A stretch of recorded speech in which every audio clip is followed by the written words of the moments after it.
how's it going, guys? It's the RC Genius, and welcome to Master of the Minis Part 4.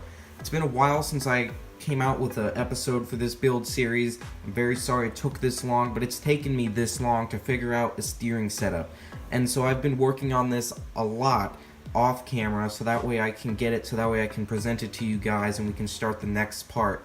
Because this is the experimental truck. Remember, this is not going to be the most perfect one. I have 3 of these trucks that I can build that I've already bought, and so I'm trying to make this one as like a prototype, and then we'll make the other 2. Hopefully they'll be even more, perfect on the spot. This one I'm trying to do as good as I can, but it's going to be a little bit, experimental still.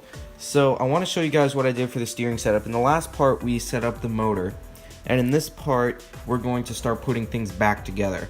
I didn't want to really do the steering setup on camera. I was just going to show you what I did because it's so hard to do it on camera and to be watching what the camera's recording, and it's very hard to see what I'm doing because it's so fine. It's such small pieces that are going in there, so it's too hard for you guys to really see on camera, unfortunately. But I am going to try and kind of show you what I've done. So underneath here, you can see that there's the steering servo right here, and you've got our 2 wheels that are turnable now. And so what I did was I took 2 smaller steering servo horns from a micro servo kit that I got on Amazon for this truck that we'll be doing as kind of some aesthetic stuff later on, like making the tailgate go up and down, stuff like that. And so these are the micro servos that I got, and so there's little servo savers in there. I got a 5-pack of those, which means that I have plenty to spare, and so I took 2 and I put them on here, and then I ran 2 steering linkages, like for a plane, up through there. So now when I turn this steering servo, look what happens.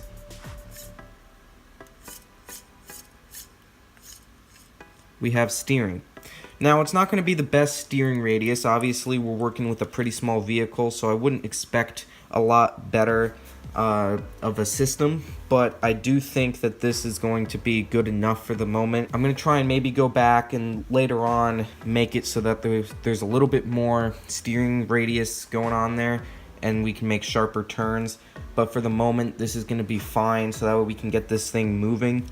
And I think that this is a really good start because this was not working at all before, and I figured out why. It was because this wasn't quite as level with the steering knuckles here, so I actually dug out more of the chassis here, from the top, I lowered the servo in there even further, and then now we have an actual working system. So what we're going to do today is we're going to go ahead and start putting some of this stuff back together. We're going to try and set the cab back on top. We're going to try and maybe put the electronic wires running through the trailer.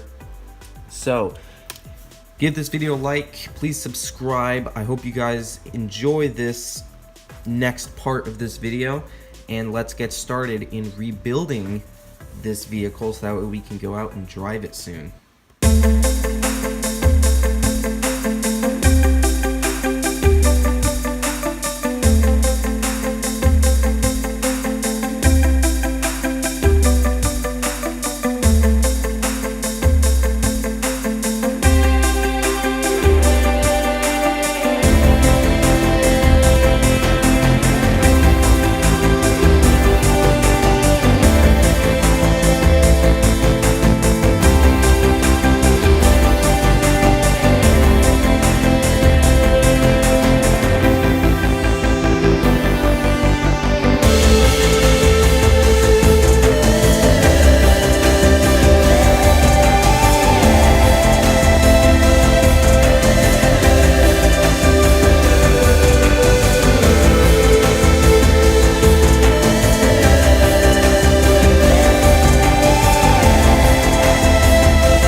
Okay, so it just took me a minute to get these motor wires to kind of fish them through there, but I did get it. So now that's kind of an idea of what we're looking at. And just like a real tractor trailer truck has wires that, you know, comes out. So this is pretty realistic, really. I mean, and the point of it is going to be that I can like change up the trailers of the trucks and the cabs. So actually the trailer will be what's connected to the remote because the receiver hides in the trailer. So what that means is that the trailer will have to stay the same here. You know, I'll just be able to change out the cab. But say I have a black and an orange one. I really do have a black and orange truck like this that I am also going to build up later on this channel. And so I can put the orange cab with this trailer, or I can put the black cab with this trailer, but the remote has to be the same for this trailer because it's only this one remote. So we got that. Now let me fish the servo wire through here so we also get to see what that'll look like.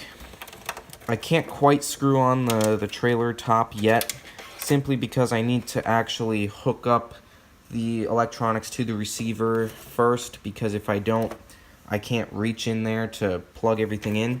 So that's why I need to wait, and probably that'll be part 5. But just so we can get an idea of how this is going to look, it's going to kind of go together just like that.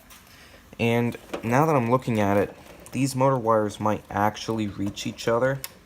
I'm just not quite sure if they will be long enough for the, I'm not quite sure if they'll be long enough so that way when the truck turns, you know, the cab turns, I don't know if it's going to pull it out. Obviously that would be unfortunate if it pulled out, because then the truck stops and I have to go and plug it in again.